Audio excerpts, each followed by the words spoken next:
Hello and welcome to another episode of Cycling Culture Club Connections.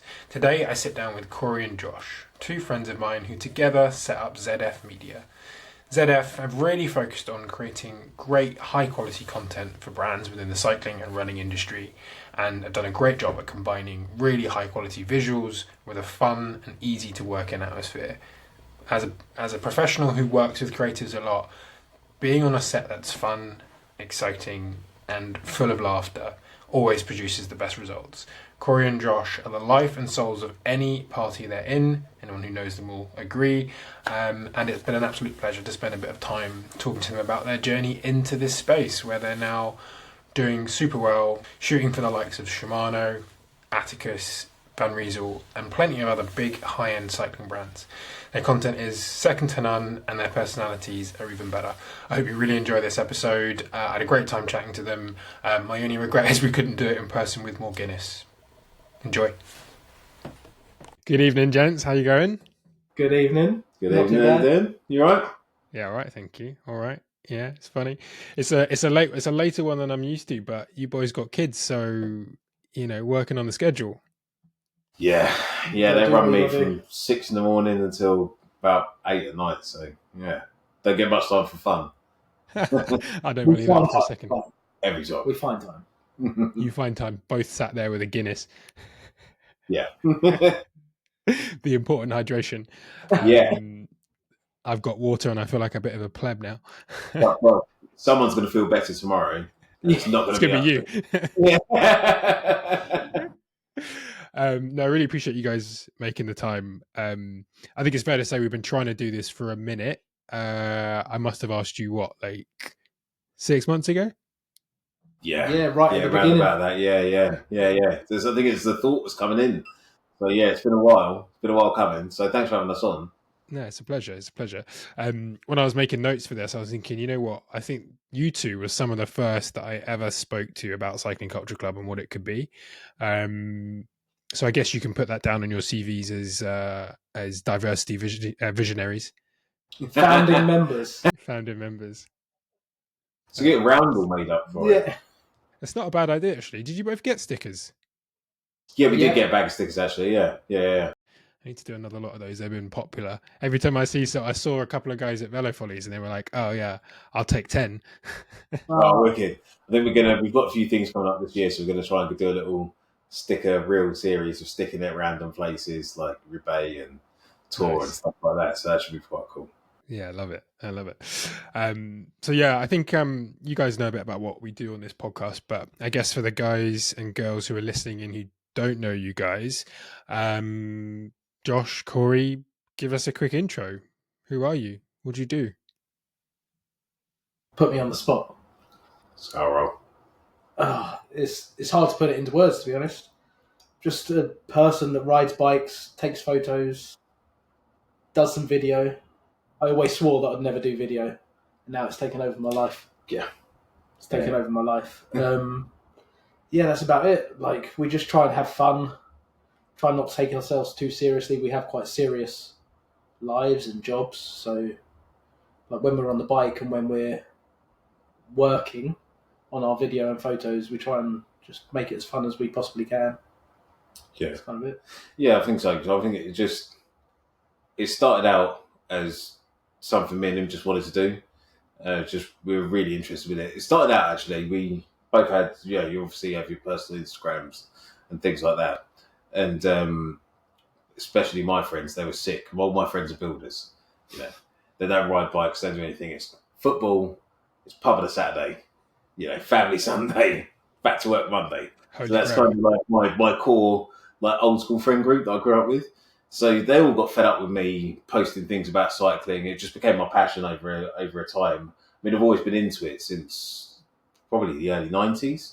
I was a bit of a strange kid. I just love cycling. Always had. So strange kid. Yeah, strange kid. I'm a strange man. Yeah. But yeah, I've always loved it. And then I was working a job, and there's a couple of guys there that were really into cycling. It got me back into it, and always been into photography as well.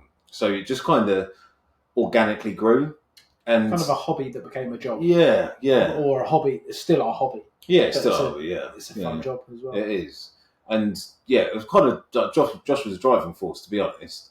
He kind of like we set up these Instagrams, we were just kind of doing our own thing, and it's mostly just around just documenting what we were doing on bikes and stuff like that. And then it turned into something a bit more fun, and ZF kind of grew probably just pre-lockdown when we probably formally started ZF, and it kind of grew mostly around clothing and stuff like that. Was kind of the first side of it, with us getting into the photography and videography content creation around being able to grow what we were doing on that side. And I think we kind of, the more time we spent doing it, the more we realised that actually the content creation, the video, the photography, etc., was the arm of the stuff that we were doing that we really loved and we really enjoyed doing. And we had a lot of fun doing it. So we've got, as Josh said, we've tried to keep that kind of ethos all the way through it. It's just always got to be fun. Has to be fun. So, I mean, I'm sure you know, from stuff that we've done with you guys and stuff, it's always, we try and have the most fun we can have when we're doing anything. And it kind of, you know, just organically grew from there, really. And that's kind of how it all got together. Nice. Yeah, we never set out to start a media thing or a media agency or whatever have you. It was, we like taking photos. Someone asked us to do stuff, always. Mm-hmm. Like, also, shout out Jess at Rafa, your previous guest. Yeah, former guest. She trusted us to do events right at the start at Rafa and things like that. And like when we weren't even looking to get paid for events or anything like that, we were just running around on our bikes, taking photos, doing our own thing. Yeah, I mean, it takes someone like Jess and lots of others like her who happy to take a bit of a punt on people they like similar to when we started working together, right? Like you come well recommended from the people that like you.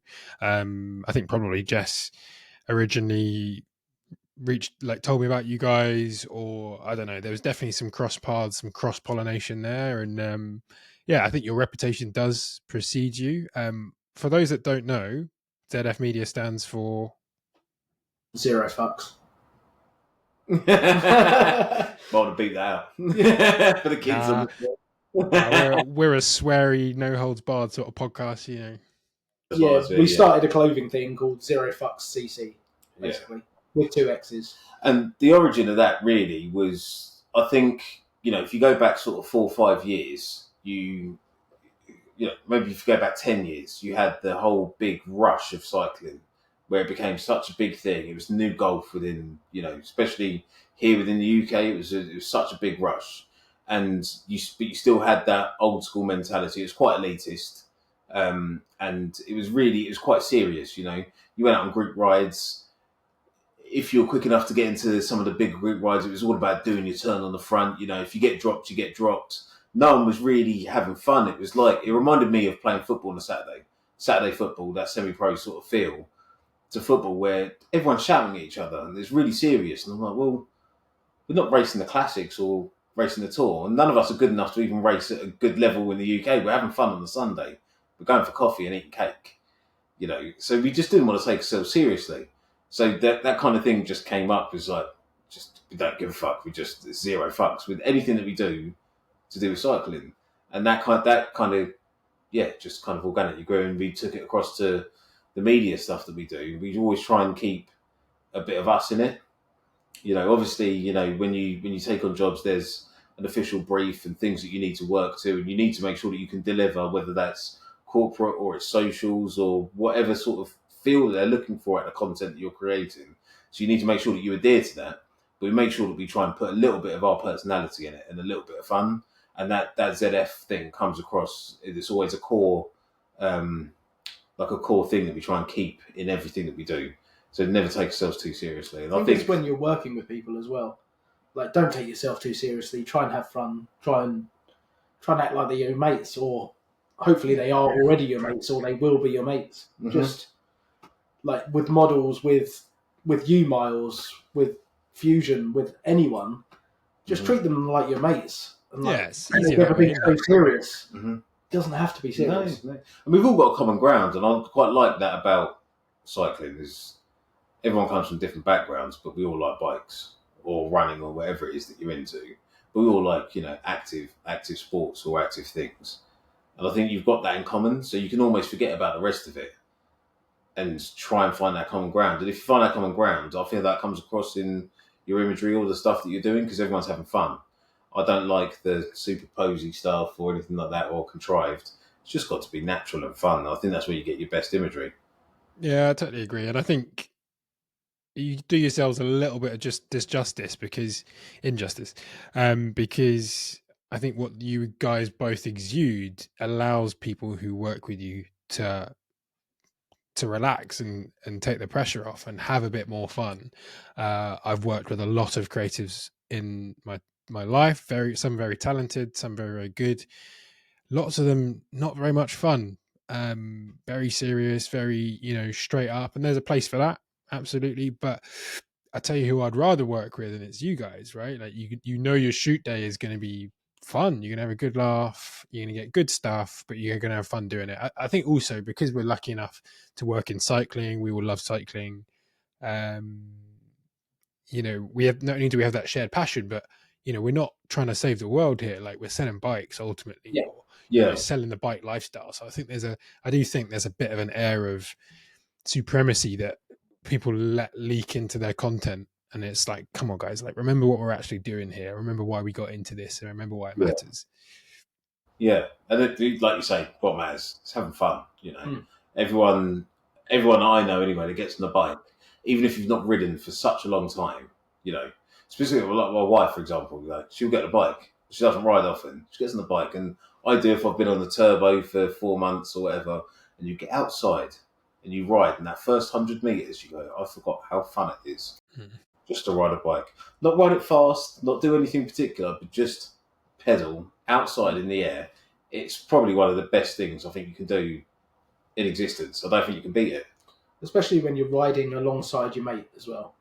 Yeah. Just chewing the fat, chatting through your woes or what you're loving that week or what you're hating that week.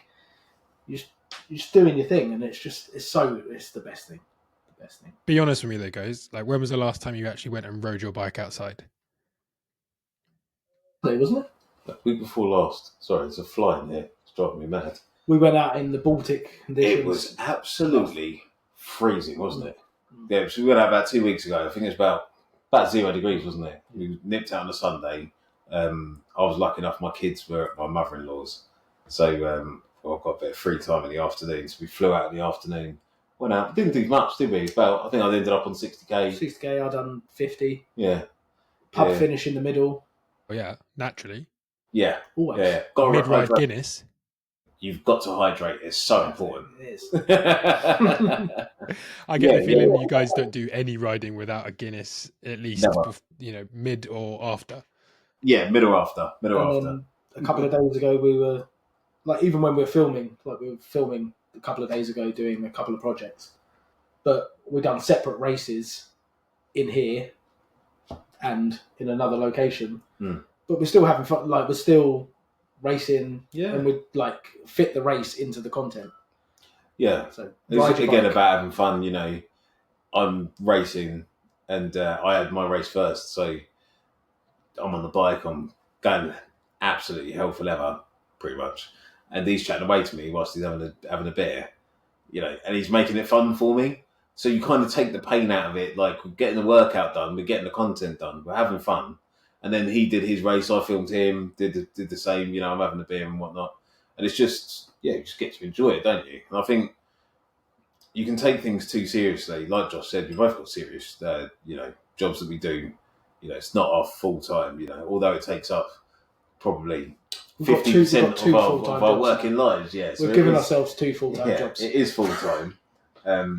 But we've got a day job that pays the mortgage, and they're in their relative terms very serious, So I get to be serious for 8 hours a day in the middle of the day when I'm doing a day job and I'm at the desk. When I'm not doing that and I'm doing what I want to do, I want to have the most fun I can. And I think that's the most important thing. It's the age-old saying, isn't it? If you're having fun doing what you love, it's not work, is it? And I think if you can get that into something, especially when you've got a very serious job, it's a good thing, because it never feels like we're working, Just as well, really. My wife don't believe it. She always thinks I'm a It Johnny. did feel like we were working when we were in the pissing down rain in the Lake District, but we were still having fun. Yeah. Was that for Genesis? Kendall Mountain Festival. Yeah, we Oh, took you up there. Yeah. You were up there. That was absolutely hideous, wasn't it? Yeah, it's savage. Yeah. Those days never get easier. Never easier. No. But still, it was still. Yeah. He was so ill. So he shouldn't have even been. I was really ill. So the day before, my face blew up. I don't know what happened, but I woke up in the morning. I think it was the day we were travelling, wasn't it? It was the day we were travelling. Yeah, I woke up in the morning, and my face here just swelled on both sides. So I looked like an orangutan. It was absolutely outrageous. It was like out here like this, and I was thinking I can't go. But my wife was. She was away, wasn't she? Was she away? Yeah, she was away. She was away for work anyway. She was in Europe somewhere. So we had family coming over to help so I could go away. And I was like, this is all arranged. And I can't leave Josh to drive up to the Lake District to go and do like a big weekend shoot for Garmin. So I was like, oh, I've got to go. So I went to the doctors, got some medication and just pumped it in and had a few of those to liven me up over the weekend and got it done. But yeah, I probably shouldn't have been on top of a mountain in the rain. Driving rain for a weekend, but it's always fun. You know, you still make that fun. Hindsight's a wonderful thing. I don't know if you guys... He would have had the FOMO if he hadn't have come. 100%. There was no way he wasn't coming, no matter how sick he was, because 100%. I only can see one picture of Miles up there, you know, and I know I'm missing out. You know, if Miles was rolled to the show, you know, it's a good one. He doesn't turn up to the Mickey Mouse ones. You know, he only goes to the good ones. I saw you for about 15 seconds, didn't I? And It was a good 15 seconds, though. Probably our best 15 seconds of the week. I mean, sometimes you only need 15 seconds, right? Yeah. That's it. There's too many jokes. too many. No, I think there's something in that, like that FOMO is part of how you know something's going to be interesting, right? So like if you're going to look up and think, you know, I really wish I could be there for a number of reasons, whether that's, you know, just to geek out and stuff or see your mates or spend time with people you like or whatever, like you never get tired of socializing. And I think that's why it's got to be one of the main reasons why you guys are able to balance having a proper full-time job with an entire content agency on your shoulders in the evenings. That's kind of mad, like if you ever stop and think about it. But I think anyone that looks at your content, anyone who, you know, checks out your stuff on Instagram, on the website or whatever, go and check out ZF Media on Instagram. But it doesn't come across as your side hustle. To me, you guys always feel super authentic, super talented and very committed. So that's got to be deliberate, right? Like it takes a lot of energy to hustle on both ends of the day. So, you know, well, I guess the goal for you guys must be let's go full time. In my day job, personally. Let's hope your boss isn't listening. That's me. It's fine. But yeah, like because I really care about it, and it's something that I enjoy. I get through the day job, and it's something that I wake up in the morning and I don't really want to go and do, but I go and do. Whereas if I want to learn something and it's a new video thing or something like that, I'll sit in my bed on a Sunday morning and I won't stop until I've learned how to do that thing because I care about it that much. Whereas if someone was like, oh, you need to look over this contract on a Sunday morning, I'm not interested. Yeah, that can wait. So it's almost not even a job to me. I enjoy it. No, and I think that it comes across both of us. I think it's kind of the way we're wired. It's probably why we get on so well. Is we're quite similar in the way that we get on with stuff. Like we're a bit weird. So like if something's on my mind and I need to know about it, literally nothing else matters. I have to do it right now. I could have the most important thing to be doing, but if it's something that's taken my interest, you know, whether that's, you know, a new feature within Resolve or Lightroom or whatever you're using at the time, and it's like I really need to figure out how that works, then that's, you know, back-to-back YouTube videos. Like I'll wake up at 3 a.m. and just be like, I need to figure that out. So I'll go downstairs and I'll watch videos and play around, and you're much the same. You know, you'll put down anything that you're doing just to figure it out. I mean, he's probably more obsessed than I am. But that's just kind of the way that we're wired. If you're really interested in something, it's all consuming, and you just got to get it done. But it's not. It's not like a. It's not like a work thing where you're like, right, I really need to do this because I've got a deadline. It's like I need to know this because I can't have breakfast without figuring this out. So like you have to do it. And it's like that with pretty much everything that we do, to be honest. And that's probably why, like you said, it's not a job. It's just fun. Sorry, someone just tried to ring me, so hope you can hear that. I was just thinking, your wives must absolutely love that, right? That, I caught Khory downstairs in the kitchen with a Guinness at 3 a.m. I think he's down. He knows you too well. Yeah, it could happen. Yeah. To be fair, I think they're pretty cool with it, because I think that's kind of where we get on well as well, where we're wired the same, is we're both family men first. So that is first with everything that we do. We've both got 2 kids. Josh is slightly older than mine. We're both married, 2 kids. Home life is the most important. So that kind of comes first, and we fit it in around. But I've got no problem for something that I really enjoy doing, getting up. Like I'll set an alarm for 4:30 a.m. and I'll come down here, just the end of my drive. I'll come down and I'll be in here for 5 a.m. and I'll work for 2 hours before the kids get up at 7. I'll go back in the house. I'll make sure I do breakfast, get them ready. I'll drop them to school. I'll do all of that stuff. I'll come back. I'll do my day job. If I've got an hour at lunch, I'll get back on doing the work, or I'll jump on the bike. I'll do that. You wait until Lauren sees it. Then we work at 5.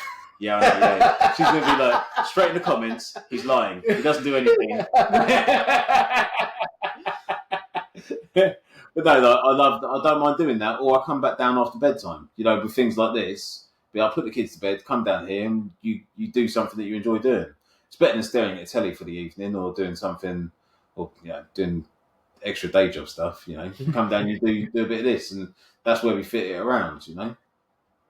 Yeah, I feel that. If you can find a little bit of joy in the little bits that you're doing, then that's all right with me. I guess I'm keen to know where you guys, when you started, I guess, professionalizing ZF and thinking about where it could be as an actual, big part of your lives, earning, money doing it. What were you hoping for? Where were you hoping to get to? And how has that changed over the couple of years you've been doing it? There was no original hope. Like we said, it started off as a hobby, and someone trusted us to maybe take a photo here and there at an event. And then it kind of snowballed from there. I don't think we don't really actively seek out work, do we? Once we've associated with the brand, then obviously we will pitch for jobs and things like that. But it's never been a conscious thing to be like, okay, we need to grow this. We need to earn this much money this month to make this work, or we need that. That's probably because we have the day jobs as well. Mm-hmm. So it's never been a thing like this is shit or bust, for want of a better term. So again, that's taken the pressure off with certain things. But yeah, just organically grown, and organically word of mouth, or someone seeing something, can you do something for us?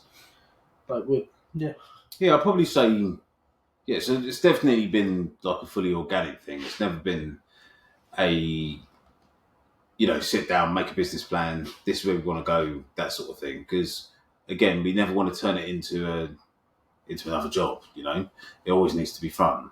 So, but I'd say probably maybe 3 years ago, we realised actually, it's probably when we started believing in what we were doing. I think it's probably the key term to say is it got to a point where we kind of went, actually, I'm not just a guy, with a phone or a camera that just takes a couple of pictures. Actually, I believe that we take, good pictures, or we create good content, and there's something authentic about it that people enjoy. And I think when we started believing in that, maybe sort of 3 years ago, we started taking it more seriously. And that's probably when it started getting more structure to it, and we had to think about how we were doing things.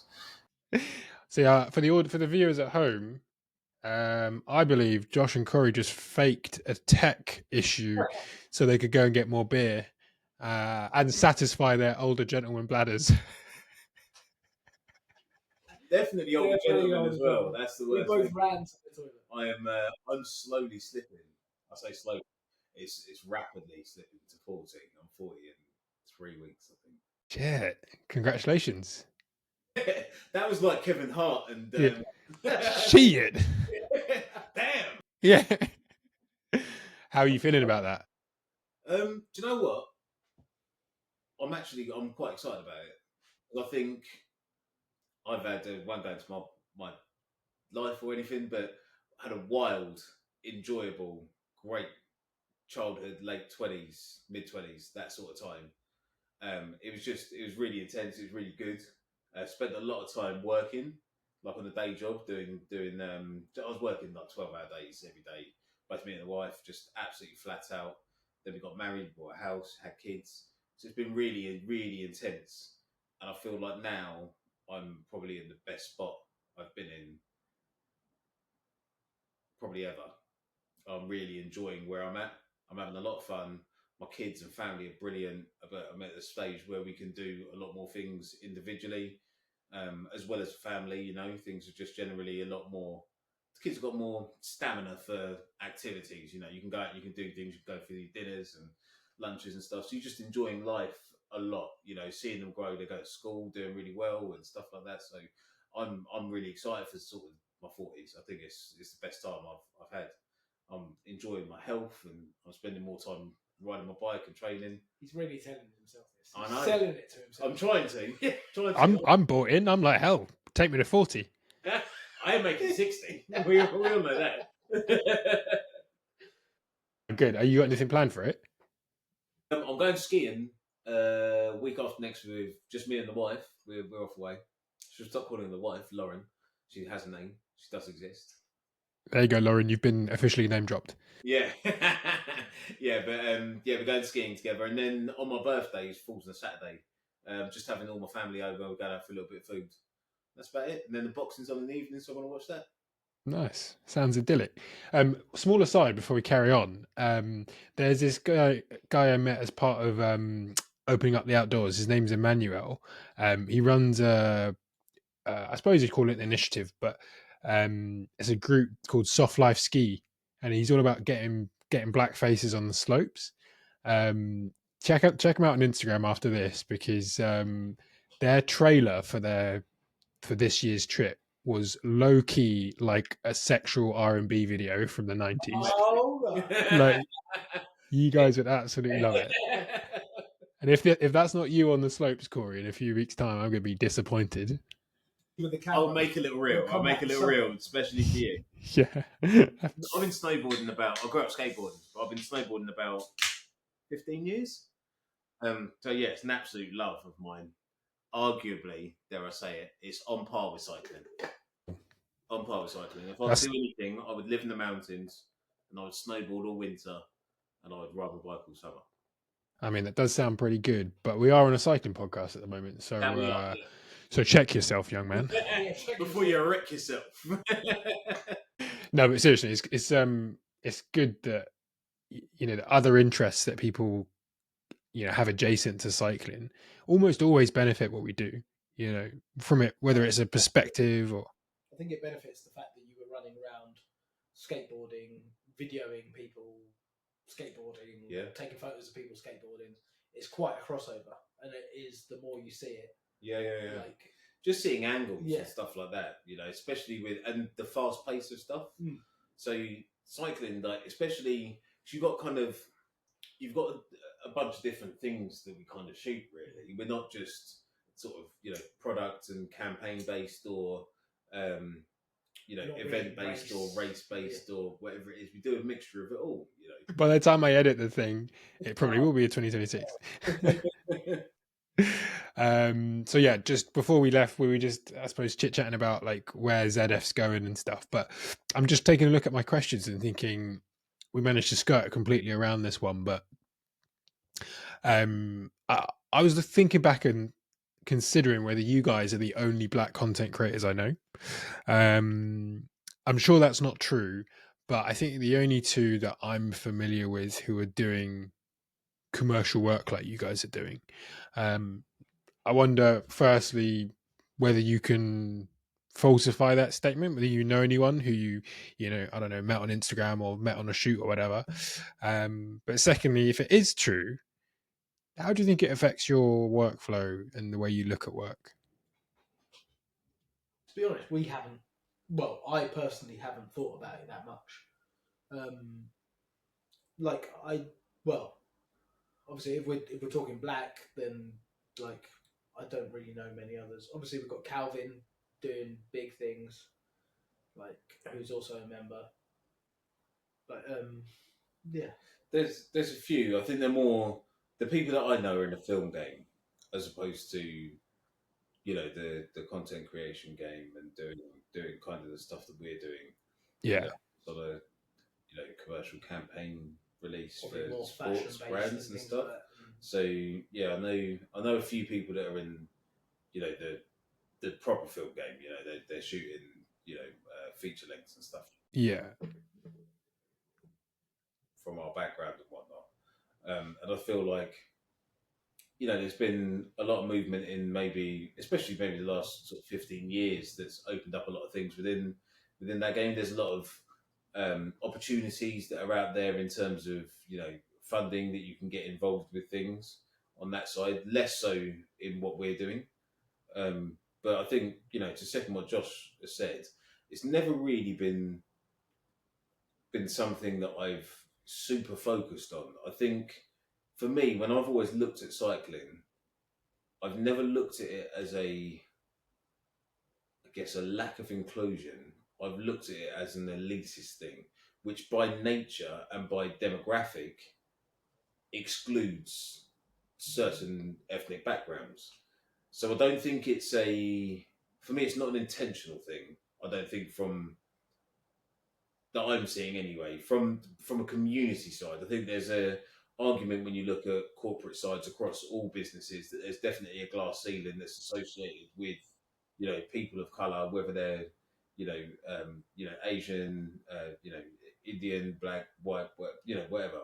I think there's definitely a ceiling that's associated with that on a commercial side of things, and a hesitance to use people that are from certain ethnic backgrounds. But I think from a community side of things, I don't think it's ever been, from my experience anyway, been exclusive, but it's definitely been elitist.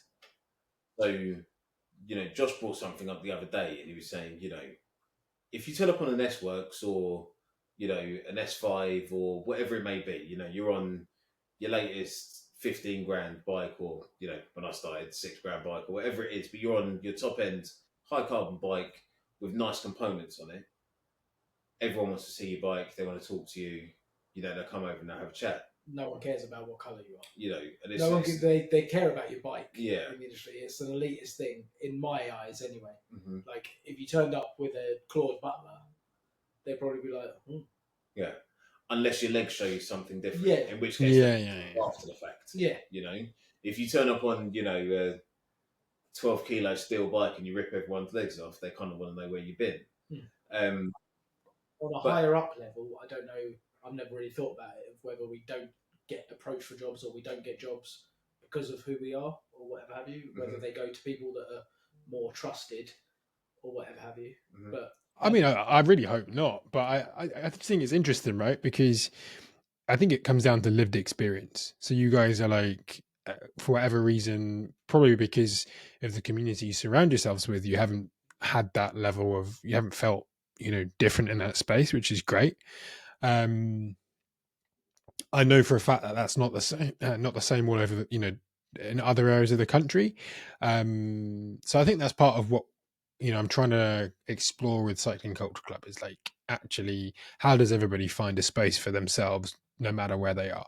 And I think for you guys, so I've definitely had it elsewhere. Yeah. Especially in my professional life. Okay. Specifically in my professional life. Yeah. And my school life, I mean, you probably tell by the way I speak, I grew up in a predominantly white environment. There was 3 black kids at my school. It was me, my brother and my sister. There was 2 Indian kids at school. They were brother and sister. The rest of my school was white, and there was 1,200 people in my school. Wow. So I grew up in a white environment. That's how I grew up. and it was specifically because my parents wanted to take us out of London. Like, I was born in Perivale. My family was from Wembley, not Nice Park, down by Stonebridge Park, Monks Park, Raphael Estate. That's where we're from. So they moved us out of that area so that we could have better opportunities and whatnot. But by proxy, we grew up in a predominantly white environment, and that's not a knock. I had, as a whole, 98%. It was brilliant, But you'd often get loads of comments, you get loads of things said. I grew up with all sorts of stuff said, and that was growing up. And then work-wise, especially getting into the game I was in, the corporate environment, working in IT that I do work in, cybersecurity and whatnot. Trying to get jobs that not only you're young for because you're performing okay for what you're doing, but also you're working in an environment where there are other people that are not only older, but they're also from a different cultural and class background. Specifically, you can't hide the way that you are. So I've definitely hit a lot of things. I've been turned down for a bag of jobs that I knew I was more qualified for than the other people going for it, and I've definitely seen it. I think, like I said, the culture side of cycling I found quite inclusive, and it might be the way that I am because I'm quite outgoing and I'm quite confident in the way I am. So I kind of burst my way into things. Especially if I feel it awkward, he'll say, "I'll never shut up." Yeah, Josh has said about 4 words all evening. So, but like that's kind of how it is. I find it's always been okay.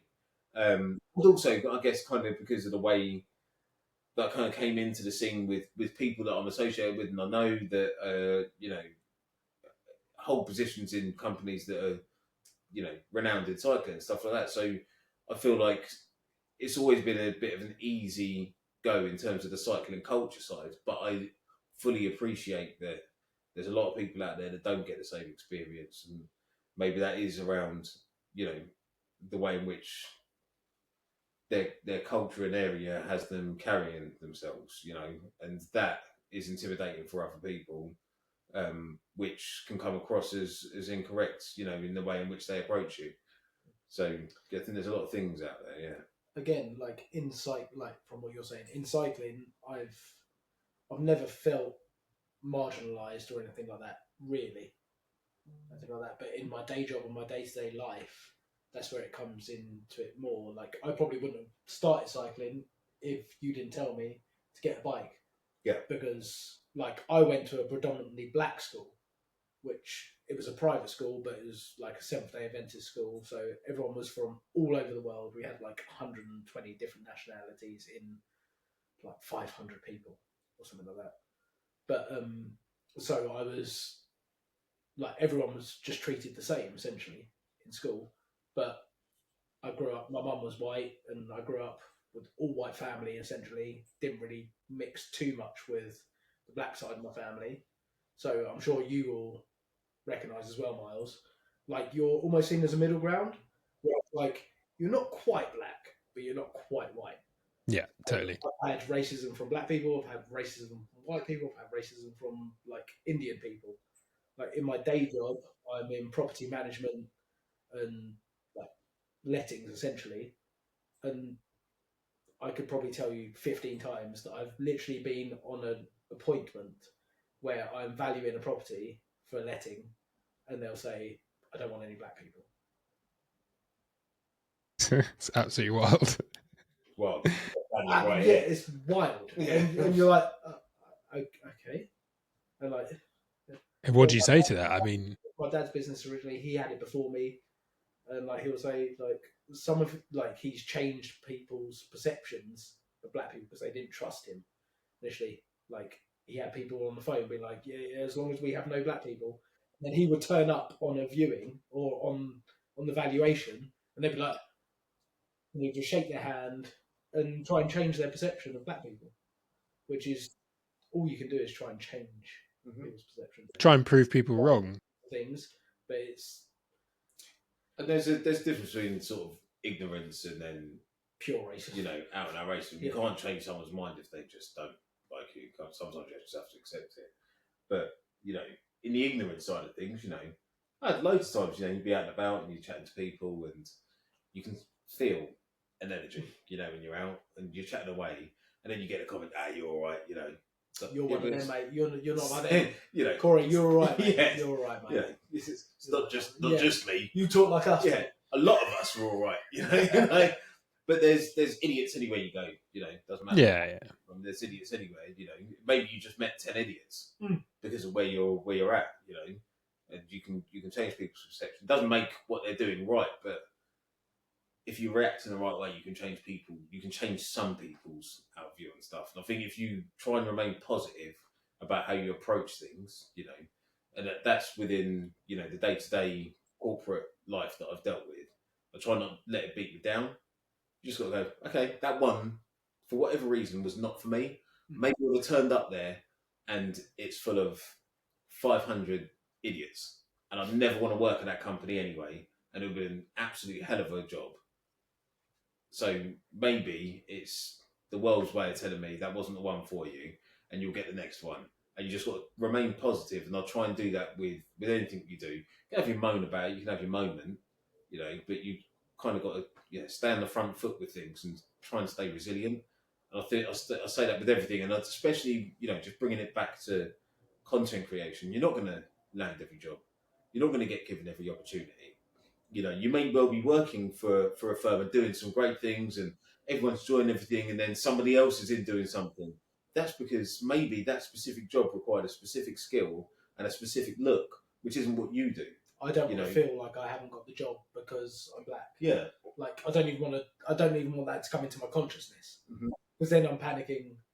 Like with every job I go for, or whatever have you, like feeling like I don't. Yeah. I just assume that they've got the job because they're better than me or they fit the brief. Yeah, they fit the brief, and I think that's kind of what I take from stuff is I can look at things objectively and go, all right, I had a feel from it, and maybe that was whatever it was, but I won't take that personally. I'll just look at it and go, okay, is what it is. All I can do is continue to be me and continue to do what I do. And I think one of the worst things you can do as a creative is to change what you do to try and fit something. And I think one of the most important things that me and Josh have always said is we won't change what we do. We really got to stick with that ZF feel, and it needs to be us. I think the moment we start deviating from that too much, then we're going to get lost. And there's a million and one people that could just turn up and do exactly what's written on a bit of paper with no creativeness to it. Because, at the end of the day, a lot of stuff's maths. If you want something just looking a certain way and you want to tell someone to do something, it's a lot of numbers in a thing and a lot of parameters. You can set the parameters and you can do it. And great, it will look great, but if you've not done it, a little bit of sauce. A little bit of sauce, a little bit of Encona. Yeah. Yes. You got to put a little something on it, You got to put a little, and that's where I think the fun comes across, Yeah. Certainly. Kind of way we set stuff up, especially if you're working to a really set brief and it's a corporate job, let's secure all of the things that we need to. So the first quarter of the job is let's secure exactly what's in the brief. Right, we've secured that. They're the safe shots. Done. Now we can have some fun. And then we just have fun, enjoy it all, and then we try and piece all of that into what we're doing whilst we've got the secure stuff, and you put all that across. Because we don't get super excited about, just your really basic bits, do we? No. No, not massive. Like interviews and things like that. Yeah. Like, I feel you can have fun with interviews, like you can do, as long as the person feels relaxed. Then it just works better. Yeah, totally. I've got a pretty good live example actually. So I had lunch with a mutual friend of ours, Alexa from Shimano. Shout out to Alexa if she's listening. She's a really interesting person, as you guys know, very vocal, very passionate. And I know you guys have been working together for quite some time now, a good couple of years. And I was thinking about this when I saw her and afterwards, but because of that relationship that you guys have, bit of work, bit of support, bit of, I suppose, ambassadors, are you guys ambassadors? You're now starting to see, as Shimano posts your photos, some black faces on Shimano social channels. I'm not saying that's the only time you see it, but it definitely feels few and far between. So I guess I'm interested in people in corporate companies like Shimano, but not exclusive to Shimano, who actively take a role in trying to diversify the look and feel of their content. You need people like Alexa that are pushing that boundary, and they're going to higher ups and whatever have you, and be like, it's not diverse enough. We need more women. We need more black men. We need more Chinese people. We need more this, that, or the other. We need something like that's not That's just representative of the world. And Yeah. Alexa is such a big driving force behind that. Not only within Shimano, but within the industry. So she's like a member and a driving force behind a few different communities. And if you follow Alexa on Instagram, you'll see all the things that she's involved in. And she really drives diversity as a whole, right across the board. Not only inclusion based on race, but based on sexuality, based on just everything. She really is a driving force behind inclusion within the cycling space. And I think we need more Alexas around. And that's not because we work with Alexa. We work with Alexa because we love Alexa. More so than anything. It's Alexa first, Shimano second, as an involvement. And we need more people like her within the industry who's looking for quality on merit, not based on anything, but looking across the board and saying who is doing what she thinks is cool within the space and what she thinks is cool that fits her specific brand that she's working for at that time, which is Shimano. But that could go across any brand, and being able to look out and go, who's doing cool stuff?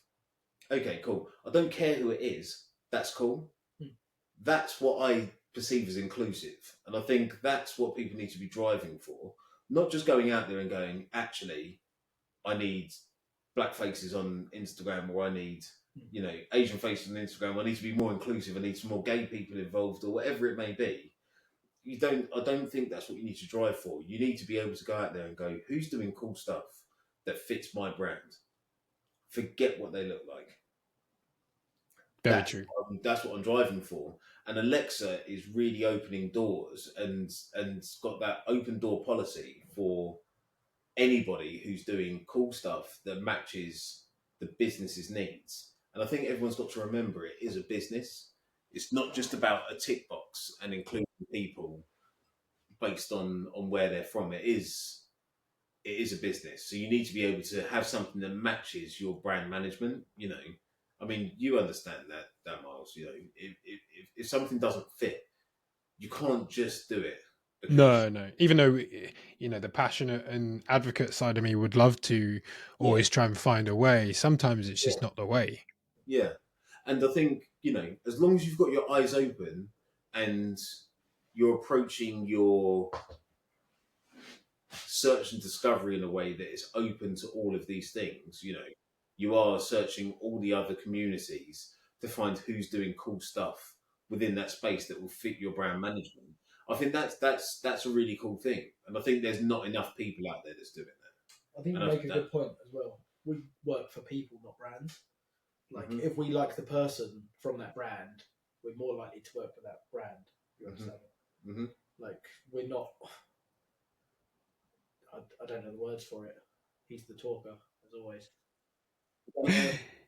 You're not looking to... I don't really know how to word. Like, we're not there for the clout, or we work for this brand or that brand or that brand. If someone from a brand comes to us and says, we've got this idea, can you bring it to life in your own way? Then we're going to do it. I think the big thing for things that we do is to create freedom and the belief in what it is that we do as ZF. And I think that's one of the most important things for us is someone can get on board with what we're doing, I think there's not enough good initiatives out there, and I think CCC is one of the best ones that I've seen. Not being honest, I think it's one of the best things that I've seen, because it's not a thing of look at all these culturally diverse people specifically for them being culturally diverse. It's around we've got a great collective of people that are extremely talented within their own right. I mean, we've set up the WhatsApp group in the last few weeks, and you see the people that come across on there, and they're diverse not only in their makeup as humans, but they're diverse in what they deliver. Yeah, totally. I think that's incredible because you're creating a community of people that you can show a broad range of capabilities, and that there's these people out there doing all sorts. And one of my favourite things is it's not just looking at ethnicity and minorities in that space. You know, you have people on there like Bo. You know, he's not an ethnic minority; he's a white American. You know, in terms of if you're talking about the perceived white privilege side of things, right there. Yeah. Yeah. I think the one thing I really wanted to do with it, and sorry, mate. I think including all sorts, I think it's really good. Sorry, we just spoke over each other. What I always wanted to do with it from the beginning was make sure that it was a space for everybody who had an interest in diversifying cycling. So that includes the allies. And allyship is one of the single most important things that any cause needs. And people like Bo and many others on that list are all brilliant allies for what we're trying to do. But as you said earlier, everyone's diverse in their own way. Everyone's got something to bring. Everyone has something that they can offer in terms of experience or skills or knowledge or an understanding of a diverse issue or whatever. So we're at this sort of critical point at the moment where we're trying to tell more stories from within that community, and that WhatsApp group has been a little chaotic, but it's been great at like seeing those stories. No one needs more WhatsApp groups, but it's a good one. Yeah, I feel like it's a necessary evil for the cause. But no, I've got good high hopes for what we can do here, and that community feel is, that the energy that comes across on that group some days is a really great booster for doing more of this stuff, and hopefully it'll be the same for others as well. I'm keen to get just a few little quick fires from you. So, firstly, you guys have been around in the community for a little while. Cycling, being part of cycling clubs, creating your own cycling initiative with Zero Fucks. Fondest memory, each of you got one? To be honest, one of my fondest memories is me and him. We went and done Omloop for Laser. Oh, it's your fondest too. But it was just me and him the day after Omloop, and we had to get back to Calais, and we're riding back from Ghent. Is it Ghent? Yeah, Ghent. Yeah, we were in Ghent. So we got up in the morning, had no plan of how we were going to get there. We got our bikes, jumped on a train to some random town, then rode to Roubaix, done a couple of laps of the velodrome, then rode from Roubaix to Lille, train to close to Calais, and then absolutely had to beast it to Calais into a headwind. Block headwind, yeah. And then had to beg the people to let us on because we had missed the boat. It's just those unplanned days when you're just out with your mate, riding your bike, no plan whatsoever, bikes loaded, all of our camera gear on the back of our bikes in tail fins, which was mad. What? Wow. But yeah, the day before or 2 days before was probably my worst day on the bike. Riding down the canals to Ghent into a block headwind. I was miserable. Yeah. Also carrying all your camera gear. Yeah. And crashed as well. Yeah, crashed. Crashed to push me into the canal. Most expensive bikes in northern France at that point. They were glory bikes. Shout out Carlos. Yeah, shout out Carlos. Yeah. Lent some bikes to take over. Nice. They were awesome, to be fair. Yeah. Carlos is a That's really good solid miles. Is he part of CCC?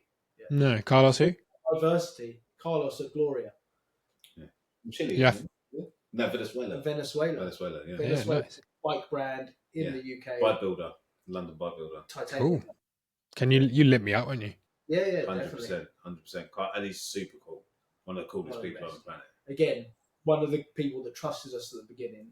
Yeah. We done a studio. We had never been in a studio before, and then went and done a studio shoot for him. Yeah.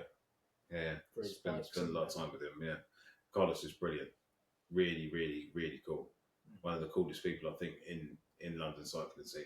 Super happy as well. which is just so nice just to come across someone. Doesn't matter what's going on, Carlos is happy, you know? And that spreads though, you know? Yeah. When someone else is happy, you're happy, you know? It's just super cool. Yeah, it's wicked. That's what we need. Is he? You say he was London based but born in Venezuela. Yeah. Venezuela. Yeah. Also ridiculously strong on the bike, so don't go for a zone 2 ride with him because it's going to be absolutely flat sticks. Everyone's got a friend like that, the one that pushes. Khory, would you say that's your fondest memory, that Northern French trip?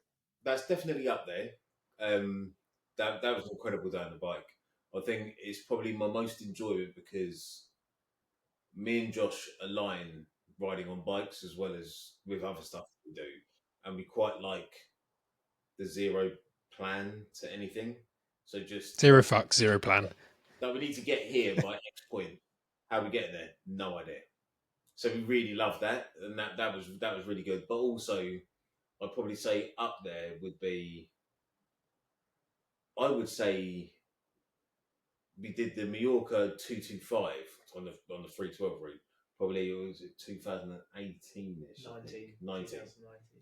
He was absolutely flying. I've never seen anything like it, and he was getting a bit frustrated. It was my 1 year. My 2 months. Yeah, he was absolutely flying. But we had like all the boys, like the OGs out of the big ring group. We had a little group called the Big Ring, which none of us rode in. We all rode in the little ring, and just about having fun and riding bikes. So we didn't take ourselves too seriously, you know. And there was probably maybe about 6 of us, and we all managed to get out at the same time. We stayed at a place in Mallorca. We had a lovely ride out first day, nice bit of dinner. The weather was incredible. The ride in the day was just stupendous. We missed the time cut off because we got to the start late, so we were right by the back of the bunch. And then there was a crash on the first climb before the first climb. But we just rode the route anyway, and the roads were still closed. And we just had an amazing day out. We stopped in Andratx for a nice lunch, like halfway through the ride. We ended up like sending a couple bottles of red wine, then rode over the last climbs, and just had like an idyllic day of Mallorcan riding. If you can imagine that with closed roads, so that would be up there with 225 kilometers. Yeah, with 225k. Yeah, and we finished nice and strong, which was nice. So I think everyone was on form. So it was a good day out on the bike. But probably the best day on the bike would probably still be that day back from Belgium. The weather was all time sunny, but it was about 1 degree. Yeah. You're lucky you got sun in Belgium, to be honest. That's a rarity. The first day was sideways wind and sideways rain and a block headwind for just over 100 miles, so about 170, 180k from Calais to Ghent. And we were due to have a dinner that evening. So we had to drive really drive hard, like the last 50, 60k. Because we stopped in Bruges. And we had a few beers in Bruges. And I could just stay here. When in Rome. And then we got to Ghent and realised we could have got the train. We really could have got the train. It was so upsetting. Didn't talk for like the last 2 hours. Just rode like 4 meters apart, just absolutely driving into the headwind. So close yet so far. Yeah. Sometimes planning has its benefits, gentlemen. Yeah, sometimes it does. Sometimes, but it's all about the story. It's a great story. Yeah, it's a great story. It's actually one we should think about. You know, could you transcribe that and do like a nice piece for the site? That'd be good. Definitely. It was really vivid, that whole trip. Yeah, because really normally vivid. I don't remember anything. Yeah, I can kind of remember every little thing about that because, like, we started and it was amazing. We got to Calais. We nearly missed the boat on the way out. So we went. We got down to was it Folkestone? Was it Dover? It was Dover. We got down to Dover on the night. We drove down about 2 hours from where we are, and we got down there. Arrived at our hotel, gone to check in, and they were like, "No, you were booked in for yesterday." I booked it for the wrong month. No, it was the wrong month. It was a month later. That's it. A month later, they're like, "We got no room." So you're like, "Dude, we need a room. I can't sleep in the car." I'm like, "Please, we need a room." Anyway, we managed to sort it out, but we had to pay for another room. But it was quite late by the time we sorted it all out. So we decided we were going to have a beer, and then ended up making friends at the bar. But the only 2 other dudes that were there, they were already steaming. So we ended up having quite a few beers with them. And we got to bed about was it 3, something about like that. 3 a.m. We had to be up at 5, so we kind of rolled into bed, pulled the cover on, went like that, and then got up. Yeah. And we were so late. And we still had to put all our bike bags on and everything. So we've ended up sprinting down to the ferry. They just about let us on. Got some breakfast on the way over. But when we arrived in Calais, the sun came up as we were going over the channel. So it was amazing on the channel watching the sun come up. Went from like purples to oranges to reds. Oh, it was amazing. And we got over there and it was just like idyllic riding up the coast. And till Dunkirk, it was lovely, wasn't it? You're like, oh, this would be lovely. It's been really nice. We're riding up the coast, and then we get just a little bit further, a bit more exposed, and then it was a block headwind, and then we literally, I kid you not, I think we went over the Belgian border, and the heavens opened, and it was sideways rain and a block headwind. There was a big right angle, and when we were looking at the winds, we were like, it's coming in. What would that be? Sort of like a northwesterly wind. So we're like, definitely, it's going to hit us when we turn right. We turned right. I don't know what happened, but someone just reversed it. We had a block headwind all the way down the canal on the way in as well. And it was freezing. It was so cold. It was really hard day on the bike. Really hard day. Those days are memorable though, aren't they? Yeah. The tough ones are really the ones that stick with you. And I think anyone who's just got into cycling will have those first days where you just blow in and everything's tough, but you remember them. They stick with you. And I remember my first one. You had a tough day, didn't you? When you did... in Italy, the white roads. Oh yeah, Strada Bianchi. Yeah, that was really tough. Yeah, that was really tough. I remember watching your stories whilst we were over there. I was so jealous. It shouldn't have been tough. That's the thing. Like, it's not that long. It's not particularly hilly. It's hilly, but it's not like too bad. But it's really early season, so it's like March. So like most people, I've done not enough training over the winter. I go straight into it, think I'm going to be, I'll be in the sun. It'd be fine. I'll just get carried along by the peloton. It wasn't. It was cold. Italians are grumpy. Everyone's racing it like it's a Tour de France. Actually, it's just a sportive. There's a crash on the first downhill. Someone's airlifted off to hospital in Tuscany, and it's like, this is just not the one. And I was on a gravel bike when I really didn't need to be. So I just poorly prepared for that one, but still managed to be nice. Once you settle into your fate, sometimes that's the way forward. Then you'll pull along at your pace and you'll make what you can of the day. It is what it is. I'd still really recommend go and do it though. Proper good race. Desperate to do that one, it's on our list, isn't it? For sure. And watching the pro race the next day or day before, forget Rich, was super good as well. Like watching Pogacar come in on that finish was just amazing. 80K, what's that? On attacking 80K. Yeah. And then it's attacked 80K. Yeah. And when you watch him cross the line, I took some photos, and then I low-key went and got a pizza, came back, and then everyone else came across the line. Oh, legend. What a legend. Absolutely brutal. Right, guys, I've got a question that I like to ask everyone to round things off, and I think it'll be a good one with the pair of you. But I like to ask, if you could give one piece of advice to somebody from an underrepresented group coming into cycling and to encourage them to stay in cycling, what would it be? Go on, Josh, you go first. Make friends that cycle. Join a club. Like, I think London, like, I love being out in the sticks and in the countryside. I know you've moved out of London, but London has such a cycling community and such a diverse cycling community. Agreed. Like, it's unrivaled in this country for just like being able to get up in the morning, go do laps and have a coffee with some people that you don't even know, and then all of a sudden you're mates.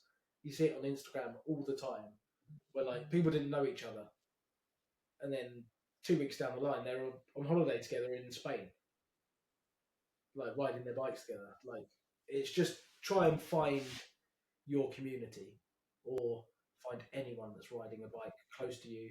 Even like when I moved out of, like, I lived in a certain place, I moved a bit further out when we bought a house.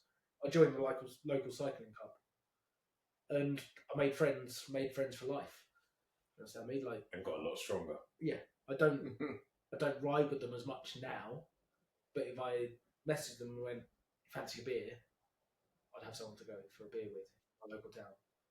And Well, it doesn't matter who you are, what you look like, where you're from. The bike unites people. So find people that ride bikes. Nice. Shit, that's my soundbite for the cut. Well done. That'll do, lads. I don't even need yours, Khory. You talk a bit more. He's got goals. Just need to stare at him long enough, all silence, and he'll start talking. Go on, Khory. Sound us out. To be fair, not much different to Josh, but I'd just say believe in yourself. If you can be confident in yourself, which allows you to do things like Josh does, which is, join other groups. But be confident in yourself. Understand that you are who you are. You can't change that. So be confident in yourself and have fun. I think it's the most important thing for me is make it fun. Go and be yourself somewhere, and people will gravitate to someone who's positive, who's having fun, and who's enjoying themselves doing what they love. That comes across. So that for me would be the most important thing. If you love riding bikes, go and ride bikes with people, because it will come across to people and people will want to ride bikes with you, and just take it as fun. And if you want to take things on in a professional way after that, whether that's racing bikes, whether that's on the road or gravel or mountain bike, or you want to create content or do whatever you want, just believe in yourself and have a lot of fun doing it. And I think if you do that, that comes across in what you do, and people will believe in you and they'll gravitate towards what you're doing. One last thing. If you're a bit introverted, like myself, and don't like social situations, find someone that can talk. Yeah, so find someone that don't stop talking, yeah. Yeah. Give them And three then you bits. like just wander around with them. And then start a business with them. Ride their coattails. While you walk around with a camera and he talks to people. But also find someone who's Get really, a camera really good and then at you can hide behind the camera.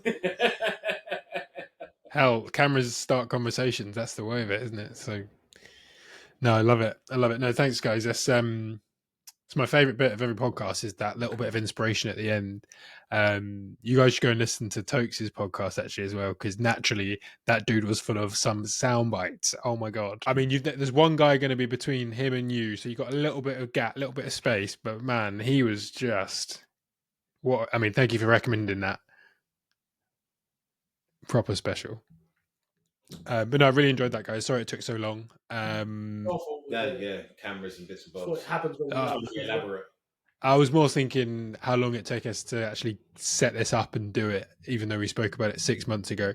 But no, big respect to you both, because there's a few people that I marked down as being really influential at the start of this journey, and you both are on that list. So thank you so much. Appreciate you. Appreciate that, man. Let's grab a in-person beer as soon as possible. We need to ride bikes is what we need to do. We do. We need to go for a spin. We'll come down to you. I've got family in Kent. We'll come down. We'll ride in Kent and we'll go for a bit. It's a deal. I'll send you a WhatsApp after this. We'll get a date in. 100%. All right, guys. Well, thanks again, and appreciate everyone listening. Catch you soon. Thanks, guys. Bye.